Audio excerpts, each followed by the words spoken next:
author of the Turning to God's Word Bible study, You Shall Have No Other Gods, the book of Exodus. Today we'll be talking about lesson 22 of our study, which covers chapter 29 of the book of Exodus. We have been progressively going down the tier list in order of importance of things that are sanctified, set apart for the sake of helping to create relationship between God and his people. Again, fast reminder this time, the purpose for any kind of sanctification, setting apart, is to create a relationship, a space for relationship with God. Which is why when we think about being holy, we think about having that relationship with God. But literally, the idea of holiness is just creating the space for it. And then you still have to do the work in it to create the relationship. But we assume that you're going to do that. And so our word holy tends to imply that that relationship exists and not only that you've created the space. But strictly speaking, the idea of holiness is one of creating the space. And that's what we've been doing from top down, from the laws to lesser important laws than the Ten Commandments, to holy days and the institution of the Sabbath, to this traveling tabernacle and the consecration of space with God, to garments that represent the office of the priesthood as an institution.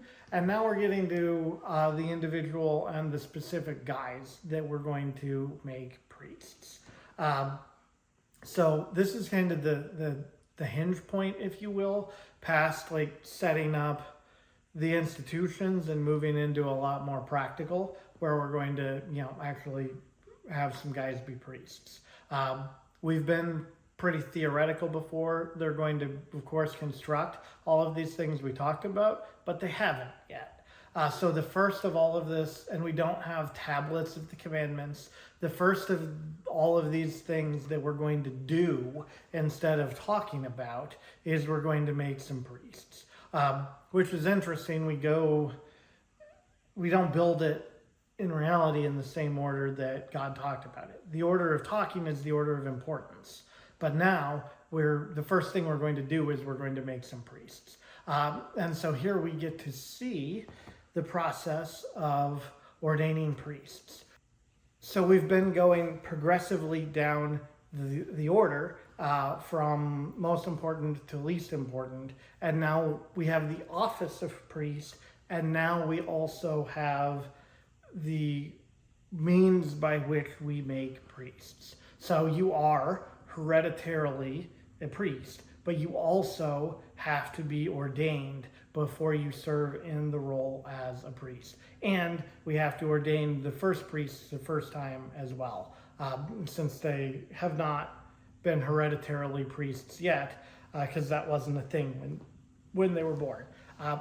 So we're going to have to ordain some priests. And here we're laying out how that works. And it's an especially interesting rite here for a couple of reasons.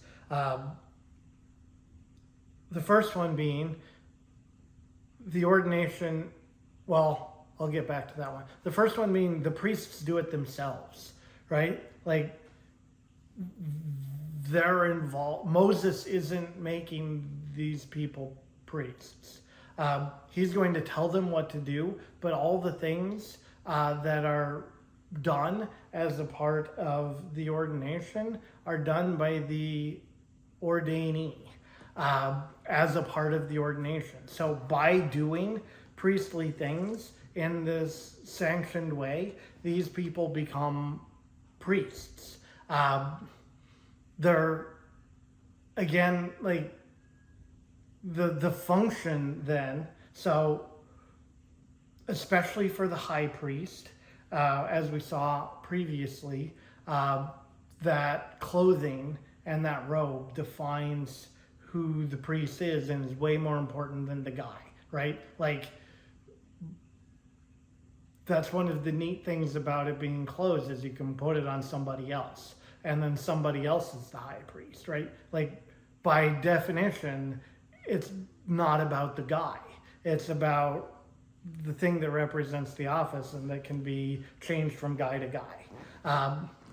Here, for the everyday priests who aren't the high priest, what makes them priests? Yes, they are eligible to be priests because of their birth, but what makes them priests is what they do as priests. And so their ordination comes about by doing priestly things and doing it to themselves as they're later going to do to the people. So that's, I think, the interesting thing here is they ordain themselves by doing priest things. That, like, doing priest things makes them a priest, right? So even though these are hereditary priests, the thing that makes them a priest isn't their birth. It's doing priest things. So which is more important, who you are or what you do? It's what you do. So again, it's clearer in the case of the high priest because there's the clear, like, visual difference. But here too, each individual guy doesn't matter at all. You're a priest insofar as you are doing priest things, not by your nature or by your birth. By your birth, you are eligible to be a priest, but at your ordination, you do priest things, and then you are a priest. And you are a priest so long as you are priesting, and not by just being some guy who happens to have been born that way. This is not the same now. Interestingly, this is one of the things in the Catholic priesthood that is different, because our priesthood is sacramental. If you are ordained a priest, you are a priest forever. You might have your faculties removed. You might choose to go through the laicization process and get married. You might stop priesting as your job or as a thing you're allowed to do. And you are still a priest by virtue of your ordination, your sacramental ordination. That's not really the case for these guys, right? They have the birth and they would still be a priest by birth, but for them, the function is more important than any kind of underlying form.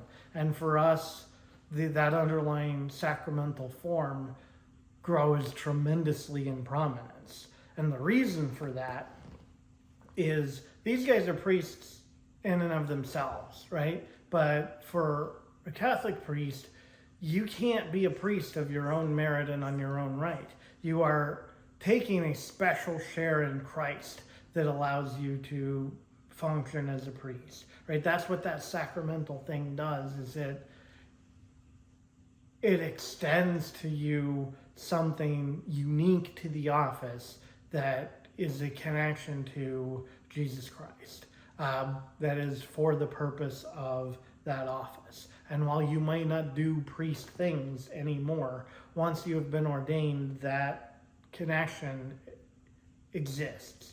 You will always, it's an indelible mark on your soul, right? You will always be priest. You will always be connected to Jesus Christ in that way. And you can never not be.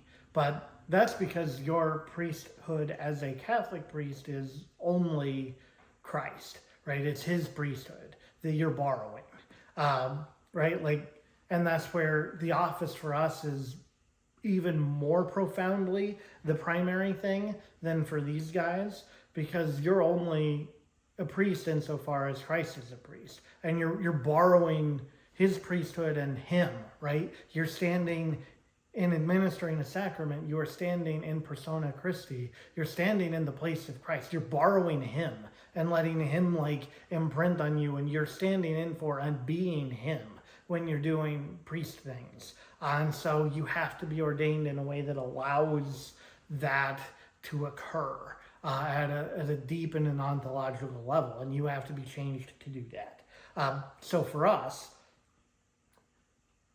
that underlying change is more important to being a priest than that you do priest things, because you cannot exercise the priesthood of Jesus Christ without Jesus Christ. But for these guys, there's no underlying, it's the priesthood of Aaron, right? And like the first one of these guys is Aaron. So he doesn't need any help in that regard. And then his son is genetically also part Aaron, so he can do it too, right? Like our ordination substitutes for the hereditary requirement. Like every one of these guys has to be part Aaron to do this thing that Aaron does. But the way you do that is genetically, genetically. Whereas the way that we do it is spiritually and sacramentally. So the two requirements for priesting then is you have to have that underlying formal, as a matter of form, link, which is in the Aaronic priesthood, the genetic hereditary legacy of Aaron, and in our priesthood, the genetic, not genetic, but the legacy and inheritance of Jesus Christ. And then you have to carry out the function, you have to do priest things as well. And both of those are important, right? An ordained Catholic priest will be a priest forever, even if they leave the priesthood and are laicized, but they stop being able to exercise their faculties if they do that, right? They're not allowed to do priest things anymore, except in cases of grave emergency. And with real strict rules about it, and for all practical purposes, they don't get to do priest things anymore. So ultimately, to be a fully realized priest, you need what you're doing, the priest things, and you need that underlying form that supports and enables you to do it in both cases. Here we're going to make some priests, and we make them by having the right guys, children of Aaron, sons specifically of Aaron, who are allowed to do it. So you have that form met. And then the matter, you complete that with ordination by teaching them how to, and then having them do priest things. And they start being a priest by starting to do priest things. So that's what we're going to walk through here. Here we're going to, first step, gather all the stuff you're going to need, right? Always a good idea when you're about to do something. In this case, you need some animals, and some other food, and you're of course going to need all the garments that you've meticulously made. So you get all that stuff together, and you get your guys that you're going to priestify as well, and you get everything together. And then, fascinatingly, while these guys ultimately are going to do priest things that makes themselves priests, there's a transition point, right, from Moses to priests, right? It starts with Moses, and then it transitions to these guys doing it. So the first step is going to be a little bit of a handoff here, where Moses cleans them, and Aaron cleans him and dresses him, dresses all of them, and anoints them. So we're getting them all decked out, right? You wash them down, you oil them up, you get them dressed, and now they are now wearing the office, and they're clean when they're going into doing that, right? That's of course symbolic. That's very much a ritual cleansing, right? It's not just, we don't want to get these nice new clothes dirty, although we're about to do that anyway, right? They're about to kill a bunch of animals. It's not about not making the clothes dirty, it's every bit about making sure these guys are ritually and symbolically clean when they're coming into doing this. So you clean the guys and you get them dressed. So now we have the guys dressed and cleaned. Next, we're going to start doing priest things. It's slightly wrong about the specifics of how that works, but I think the core concept from the intro is still correct, that Moses is actually going to demo these things for these guys, but then they're going to still increasingly join in what's happening along the way as with the liturgy. So they're kind of in the in the middle phase between being people on the outside who aren't priests while Moses demos, and they're going to start doing more and more of it progressively as we go too. They're very much like trainees or interns to the whole priest process here, because nobody's ever done this before. Also, super relevant thing that comes up later. There's a question of how could Jesus, who is not a Levite, act as a priest and offer sacrifices? Well, Moses isn't one of these guys, and he does it first. And then they all learn and are authorized to do it from Moses. And, you know, Hebrews goes to great length to talk about, you know, Jesus is being superior to Moses, as does Paul, right? Like, because he was before. Like, if Moses can do it, Jesus can definitely do it, right? It's very much then the case that while priests are the ordinary one, these specific Aaronic priests are the ordinary ones authorized to do this and to achieve the typical results that it involves. They're certainly not the only ones to ever offer sacrifice, as we've seen, like even Abraham did it, right? And the patriarchs and Jethro, and there are other people who kill animals for God.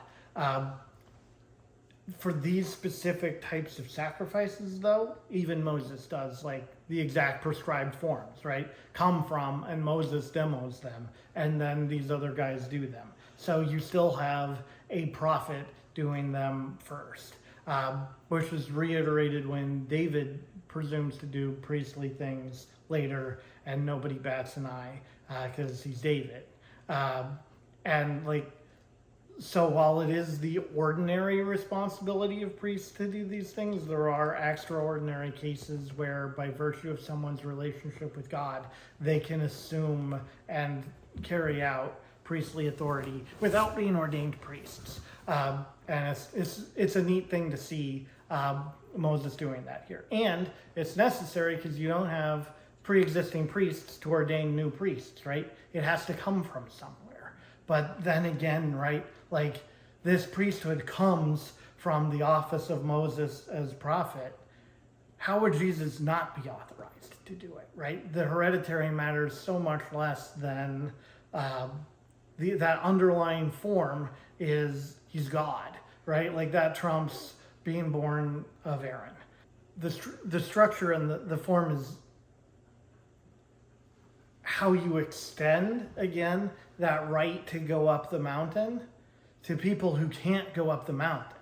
If you're Moses or you're Jesus or you're someone who can go up the mountain, or David, then like this isn't needed for you, right? This is for the people stuck down below. Like Moses can waltz inside the Holy of Holies without being Aaron. Like Jesus can start offering sacrifices. It's totally covered. This is for those people who aren't that. But having that relationship with God from the beginning of this has the ability to bypass all of the limits on this. And that's important to note because there are later questions about David and then eventually Jesus acting. And it's really important theologically that Jesus can act as a priest, right? And that's how and why. But okay, normal form then. First, again, as the functioning as the audience in this case, having Moses do this for them, as we're starting, Aaron and his sons are going to lay their hands on this bowl that is a sin offering. And then the bull is killed, and its blood is distributed around, some of it on the horns of the altar, and the rest is poured out by the base of the altar. And then you're taking the good parts, the fat and the fatty organs, and you're burning them and on the altar, and the bad parts that would smell less good, you're burning away from where that altar is, outside of the camp. So this is a purely sweet smelling altar, right? You take all the stuff that you're basically barbecuing, right? You're taking all the stuff that smells good when you burn it with fire, and you burn it in the fire. With a little bit of, there's something interesting that goes on with the blood. And all of these, that matters, right? Because we've talked about previously, blood represents the life that is sacred to God.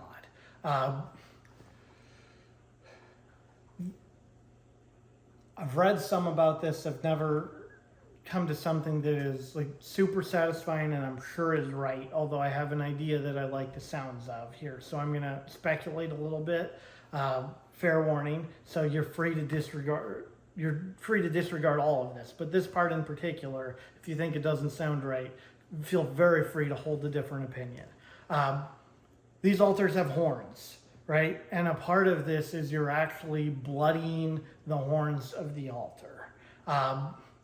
In that regard, you're setting it up almost such that the altar itself is bearing signs of having done violence, right? Like an animal, if its horns are bloodied because it stabbed something, right? So you're almost making the altar here the thing that is symbolically carrying out the violence, and not you as the priest, right? You're there to administer, but the altar with horns on it is an instrument of violence, right, and of death. And that's appropriate. It is, right? But you're giving it like weapons when you give it horns, and also weapons not unlike the thing that's being killed on it has, right? Like the bull probably has horns too, right? So it's like the bull fought the altar and the altar won. It very much represents death and violence of a similar kind to the thing that is being like, you are in sin, and by your sin and by the character of that sin, you are killed by the same type and kind. The death that you have merited is killing you.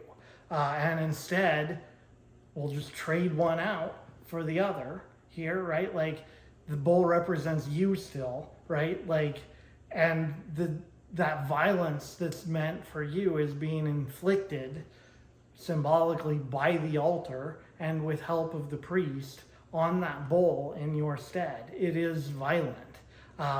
And your blood is shed and lingers on the horns of the altar. But it's not your blood, it's the bull's blood. And then it's messily down at the base of the altar as well, as then you have a barbecue. And all the waste parts and it becomes food. So there are kind of two complementary aspects to this. One, there's the violence and the murder, as a life is given in exchange for the sin that has been committed. The second part is then you offer good, sweet, delicious food to God, right? Like you don't get to say, oh, I'm kind of hungry. Somebody want to go commit a sin? It would be a great idea to have a barbecue. So we'll just commit a sin and then we'll make this offering to God. And then, man, we'll just eat that offering and it'll be delicious, right? It's like all the good parts you don't get to keep. You're burning those and giving them to God. Again, there's a separation, right? Like something is lost because of your sin. It's not just the animal loses its life, but that is a stand-in for you. And then you still lose the value of the bowl you don't get to eat any of it, right? You get to stand there and watch the good parts and smell the good parts burn. With the nastier parts also burned. You don't get to eat any of that bowl, and you don't have it anymore. Your sin has a cost, right? You still lose something for your sin. There's still sacrifice on your part as a part of the atonement, and that animal stands in for you as well. If it didn't have value to you, how could it stand in for you as a life. So we're carrying out here then a violent thing on this animal, and it is an exchange for you. So Aaron and sons lay their hands on the bull, saying, "Yeah, we want this to, be an exchange for us, right? All of our sin, all of our guilt go into this animal. Now we are not guilty anymore, right? That's the core concept, and that's what priests do here, right? Priests mediate this sacrifice and do the killing, the ritual killing.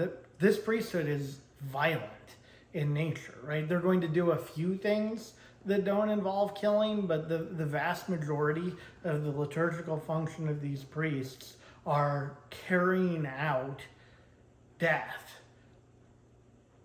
at God's command or with God's allowance for the sake of exchange, right? If you sin, you die.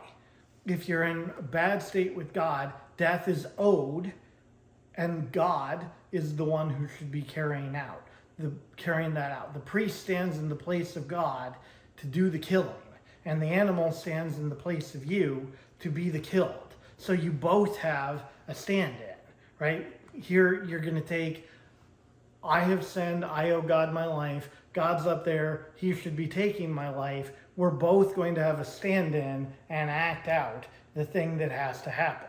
The priest standing in for God and the animal standing in for me. And God has said, okay, that counts, sort of. And by the sort of, it means God can act like, okay, you got killed, you sinned, you got killed, we're even, right? But you're still gonna sin again. And there are consequences to your soul and your disposition that sin does harm, be deeper harm than can be corrected by the taking of a life. But the immediate consequences of that sin can be pushed out, can be absolved, right? Removed. Like the immediate result is I sinned and I owe my life, and now here's a cow, and now, okay, we're good. But the lingering idea of sin having touched and corrupted me makes me mortal. And this animal can't heal that mortality, right? There's that under effect of that sin that it cannot heal. So I can delay death with the sacrifice, but I cannot cure it. That requires something that can do a much greater level of standing in than happens here. And fascinatingly, then when you have, so this is you've got the bull standing in for the person and the priest standing in for God. On the cross, you have Jesus serving the priestly role and standing in for God, and standing in for the bull as the victim in one person, and that instrument, that table, that cross, that instrument of violence gets bloodied along the way as blood seeps down to the ground around the base of that altar. But all of those things converge. The symbolism all converges from both sides into God. And on the altar of the cross, something different happens because of it being God and him doing both sides of it at the same time as well. And it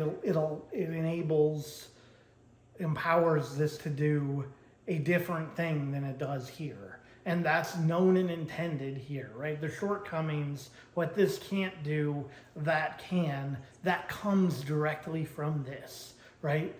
And was the plan of this, right? The plan of this was never, let's kill animals forever and that will solve the problem of sin.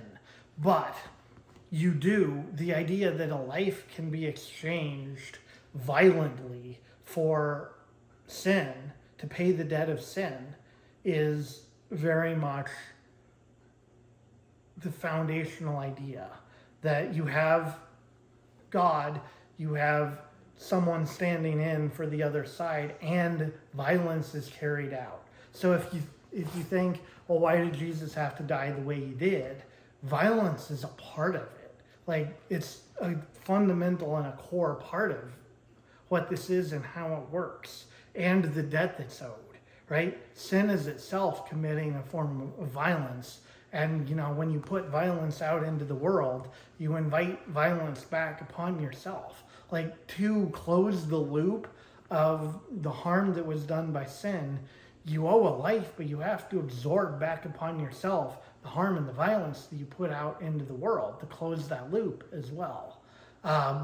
So though all of those components are necessary, Jesus had to die by violence in order for us to be absolved. He couldn't just die peacefully. It had to be the way it was. And we see the foundation of it here. So we have our first offering, we have a sin offering.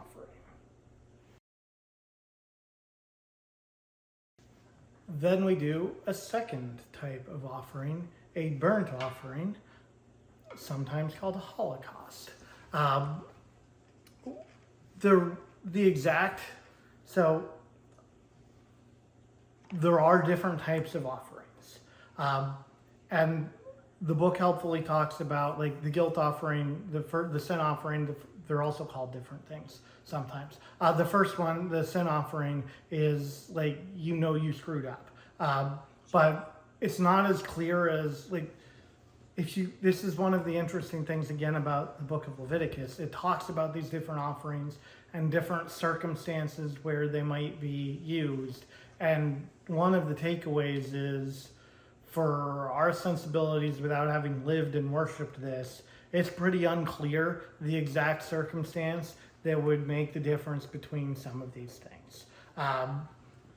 The underlying principle that a debt is owed to God as a result of sin, and this rights that debt, holds true for all of them. And there are suggestions that a holocaust is of less severity than a sin offering, but there are other places where people in the Bible where people are do a pretty big whoopsie and offer a holocaust as well. So I would suggest that the exact use cases for these different offerings are either a bit fluid or we just don't understand them very well.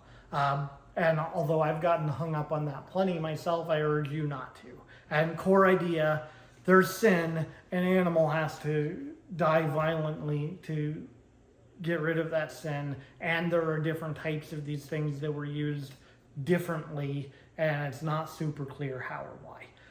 And let's leave it at that. But here's another one. The difference in the Holocaust is you're using a lesser animal, and you're, in this case, and you're burning it all the way up and all together rather than part of it outside of the camp. And you're not bloodying the horns of the altar. Are the big differences. It still smells good. You still don't get to eat any of it. That's another of the big parts. When any of these are atoning for sin, specifically, you're generally not eating any of the animal. Whereas with another kind that we'll see next, it's less directly tied to sin and more like a routine thing you do, and then you get to eat part of the animal. But when sin's involved, you're not eating any of that animal. It's gone. And the violence. And so we offer a burnt offering. Our third offering then is a peace offering. One that makes this interesting. So our offering of the Mass is based on the second half of it, the Liturgy of the Eucharist, is based upon still and has its roots for what it is and how it works in these things. And I would argue that it's based on and is primarily a peace offering, like this one is. So we'll talk a little bit about this. This isn't like, again, Leviticus goes into way more detail about these offerings and can be helpful in that regard. And even with that, it's kind of fuzzy, a lot of the details of this stuff, because it was written as kind of a liturgical manual for people who already knew what they were doing. And when you lose that, then it's not the whole thing, right? Like, yeah, imagine you preserve like the ordinary for the Mass, but you don't have like, you're missing a lot of the other support document. Like, that doesn't have the theology of the why, right? It's just telling you like, stand here, then say that, then go there. Imagine you keep all of that and you missed all of the theology side of and the connections behind it, and you were reading that in a vacuum. Your questions are going to be myriad about why on earth are we doing all these things, right? That's kind of the experience today of reading Leviticus and the other notes about these offerings, is you have a lot of the what and some of the circumstances, and they're kind of assuming a bunch of the why. It's just not as clear. So anyway, that's kind of what's going on. But for a peace offering, big difference here. We're using a ram like we did with the Holocaust, but not like we did with the sin offering where we used a bull. Ram is a cheaper animal, right? Like that was a big part. That's a big part of the deal with the sin offering, is you're using like the expensive one because you screwed up, and you should feel it. Here we're using a ram. And that can vary under different circumstances and different types of sacrifices. Again, like, there's a lot of parts here that we don't know. But here we're using a ram. The big difference is what happens with the blood.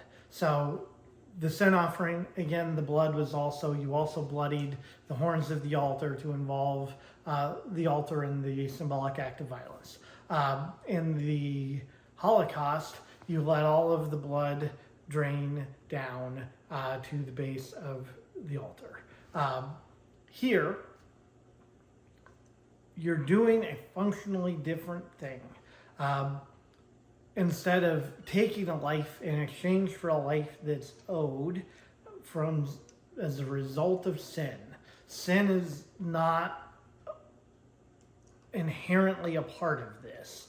But you're still doing something with violence is still involved, and you're still doing something with the life of the animal, right? Like that life that is sacred to God, instead of deliberately letting it drain out to the ground because it's owed to God for the sin, when that sin debt isn't there as a part of what the offering is, you do something else with that life, right? It can be shared instead of draining down and disappearing.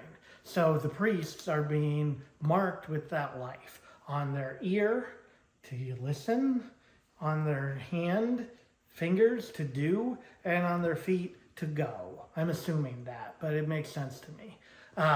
And so you're making peace with God by giving them life from God to carry out those specific functions. And we, in Mass, receive within ourselves the blood of Christ as well, right? To empower and enable us to serve and to carry out God's mission and will in our lives. So when the life is not exhausted by the sin debt that's owed, then there's an abundance left over that can be granted and used as a blessing, and more than a blessing.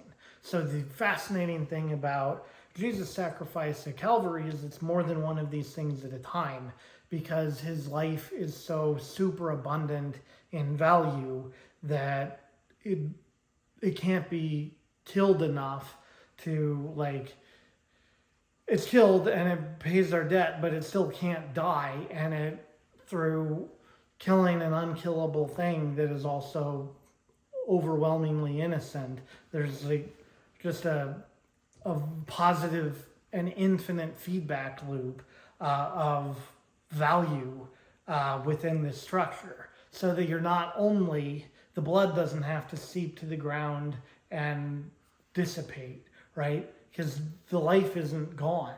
You took the life, but it's still there, and he's still alive, and so his life can be shared twofold instead of one fold, right? Instead of the sin offering, the burnt offering, either one where he's dead, bled out, wholly consumed in one case, totally burned up and gone.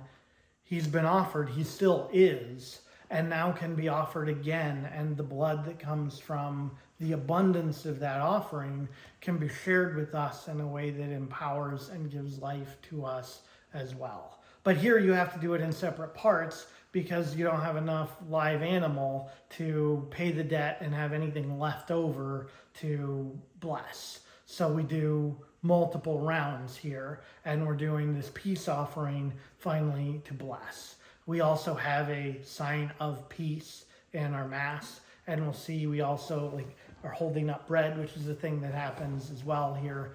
So this is the one that most closely resembles our Mass, but it requires that the other functions have been carried out also by the sacrifice at Calvary in order for it to work in this regard as well. And so we have Aaron and sons are being sprinkled and blessed with this life that is given to them for the purpose of their job in this peace offering. Another difference here we see in the peace offering is we have an oblation or a waving.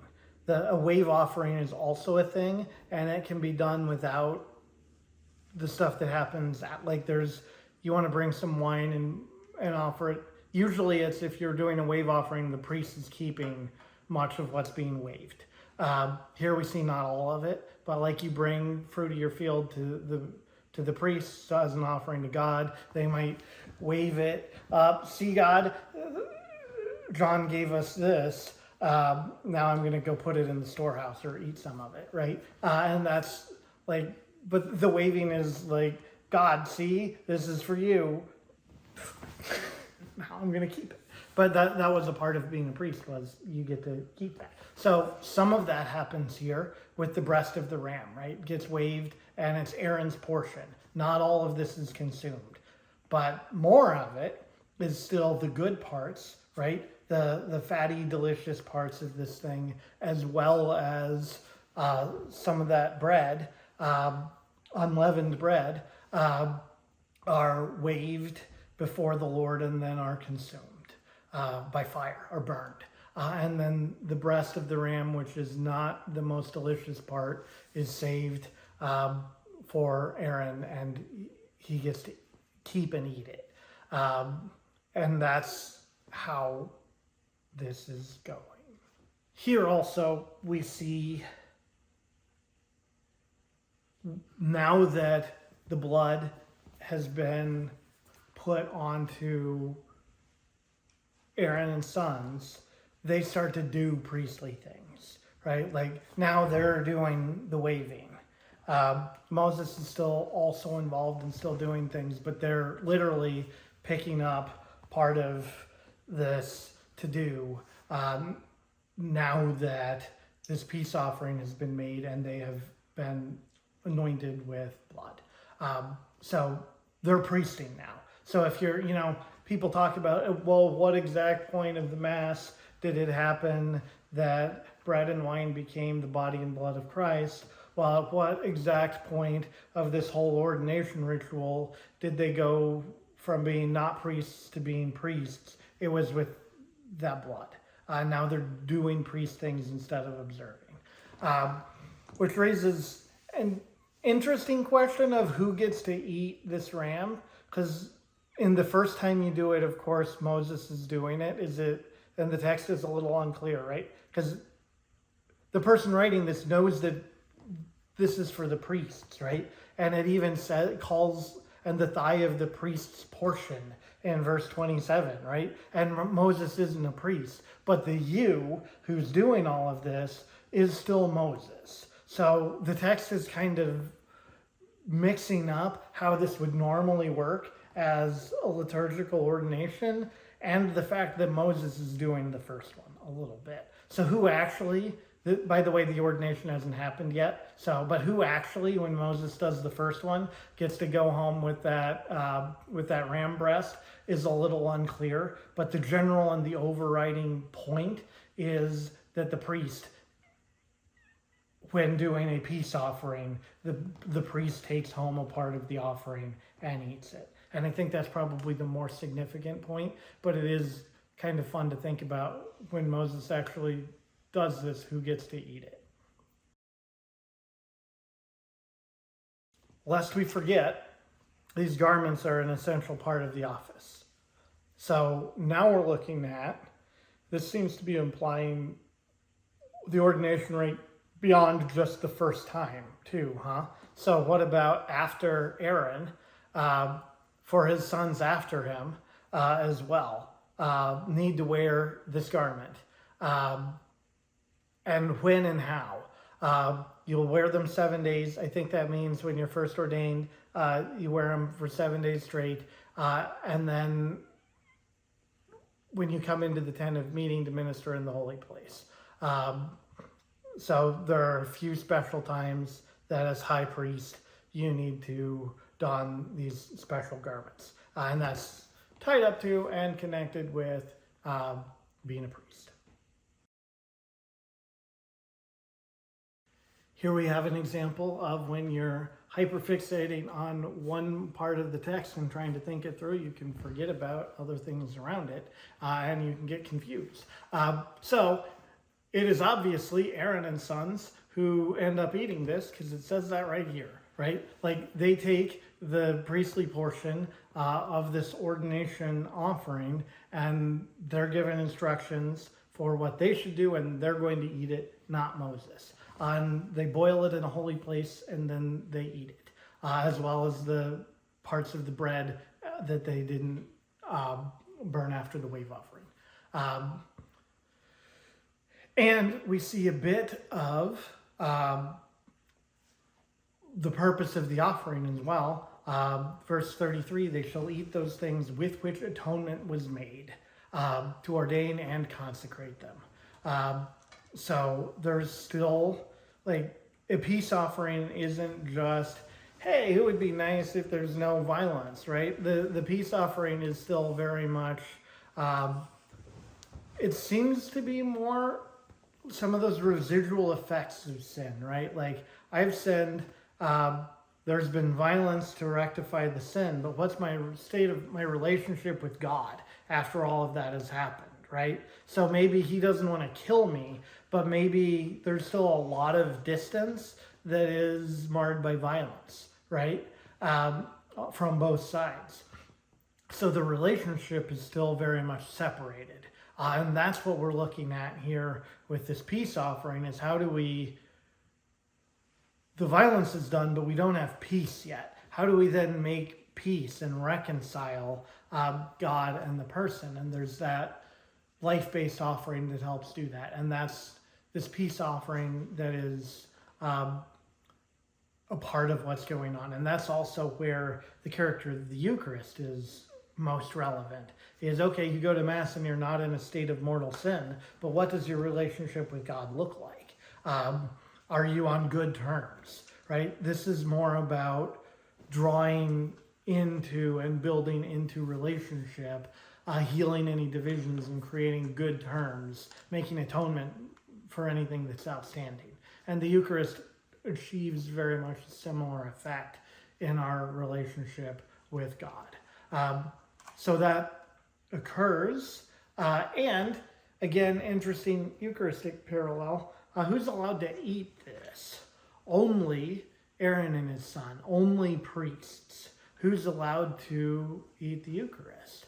In theory, baptized, preferably Catholics. You really shouldn't if you're not a Catholic in good terms and not believing. Like, our baptism counts as ordination, right, to a priesthood, right? We're baptized as priest, prophet, and king. It's because of that we're allowed to consume the Eucharist, right? Otherwise, we would not have the pre-qualifications, and because it's holy and set apart, and we then should not eat it. But because we have ourselves been consecrated as priests into the priesthood of Christ, we are allowed as well to have a share in the peace offering of the Mass. Here we're doing concurrently, because we're making new priests, two different things. We're consecrating the altar and we're ordaining the priests at the same time, which both take 7 days and both take a sin offering a day after you've got the initial day, and then that presumably counts as day one for the sin offering, and then you've got 6 more days of sin offerings, one on and for the altar and one for the being ordained priests. The idea here just being that, well, twofold, I guess. Again, everything with typology is at least in 2 layers, right? The initial idea being that you're not just ordained in a day, and the practical sense of that is also you're getting some practice, but that it's not just like your internship could be at least 7 days long before you start doing it live, but also maybe the need is a little greater. The deeper typological sense to this, of course, is this is an incomplete and non-final ordination, right? Like this is one that needs something else to come in and make it what it was meant to be. This is not the true priesthood. This is not the true ordination, and something else is coming that will be. And we've talked enough about what that is that probably makes sense already by now. So 7 days we are. And the altar is not the true altar either if we're consecrating that for 7 days either. But we also talked about how the cross does that better as well. So that's this part. Now we're going to keep offering 2 lambs a day, every day, 1 in the morning, 1 in the evening. Some of this is prospective and looking forward as we get into the Holy Land, and this, interestingly, for the priests only, takes the place of the manna and the quail, right? Like God's been feeding all of his people twice a day, every day in the wilderness, and that's still been happening up to where we're at in the story right now when this is all occurring. But when eventually the people get into the Holy Land, and that doesn't happen anymore, but this does, right? We're carrying on for the priests that tradition. Who's supplying the lambs? It's not the priests, right? It's the people. God is still providing for the priests food twice a day at intervals, and it never stops from the time of the quail and the manna through in perpetuity. God providing food never, twice a day, never stops. It just changes who gets it and how. And the people get involved in helping to provide that instead of just God. But that structure and that provision changes, but it never stops, which is, again, very common theme in the book of Exodus, is it changes and it eventually stops. But it persists at least through when this priesthood is relevant. And now we have a daily form of this instead of twice daily. We say Mass every day, right? It matters that this still happens every day. And we do still do like morning and evening offering of praise, different thing. But all of these different parts arguably have gone on incessantly from this time in the wilderness to now. Morning and evening offering to God, and God providing food for his priests, first his people and then his priests, to aid them in their mission and their journey. So that's cool. And that's, I think, for us, the important part of the daily part of this. There's also, we skip past the meat to the cereal offering and the grain, but there's that as well. And those things are being offered perpetually to God. Then we get this little bit where, again, we're confusing we're conflating Moses and Aaron and his sons. And what does this do, right? You're doing all of this, and you've got your priests, and now this is all centered around what matters about all of this. Again, right? You're sanctifying things. What are you doing? You're carving out a space for people to encounter God. Well, okay, you're going to ordain priests, and you're going to do all these sacrifices, and you're going to do all these other things that we've just gotten through. And what's going to happen is this tent of meeting is going to become a place where you can meet and encounter God. And he will journey with you, and you, probably more in the Moses sense of you, can talk to God there. But after Moses is gone, in theory, anybody, like any high priest at least, can interact with God there. And God will be available for his people. Again, they can take the mountain with them, and they can have a designee who can actually talk with God after Moses is gone. And that part of Moses' job is delegated to the priesthood. And they're enabled, and we needed to do all of this ordination stuff to allow and empower them to do what Moses can do just because he's Moses. Because, again, like, these are artificial structures to make a non-Moses person able to stand in the presence of God. But all of this sanctifying is doing that thing that is creating a space where these people can continue to encounter God. And that's really the point of the priesthood, right? Is to sanctify the people, right? To observe, to enforce all of these rules, to help create this kind of separation, and to help create a place where the people can encounter and can have relationship with God. And that was the role of priests then, and that is the role of priests now. This has been an overview of Lesson 22 of the Turning to God's Word Bible Study, You Shall Have No Other Gods, the Book of Exodus. For more information, consult our written study and visit us online at turningtogodsword.com.